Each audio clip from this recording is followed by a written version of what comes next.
I'm calling on all the therapists and coaches out there, anyone who works with clients within the healing community, anyone who is dealing specifically in the areas of narcissistic abuse related to childhood, parents who were narcissists. And I'm asking you from the bottom of my heart to please stop promoting these self-aware narcissists. You wouldn't allow a rapist into an SA group. You wouldn't allow a child molester, a pedophile into a group of people who are recovering from childhood sexual abuse. Even though maybe they're receiving treatment and now they're self-aware, you wouldn't allow that. So why are we looking at these abusers in a different way? Why? Because they can create content that looks funny? Well, that funny content is actually minimizing the damage they left behind.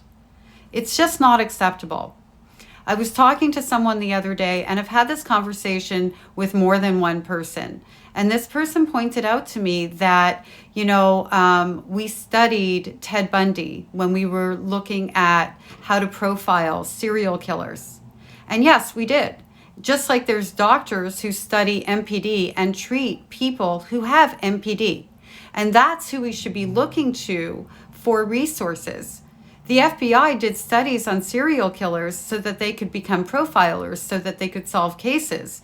But they didn't unleash the serial killer on the public at large. They didn't sanction them giving advice to the public at large. There was a bridge. There was a bridge that had a barrier in the middle of it.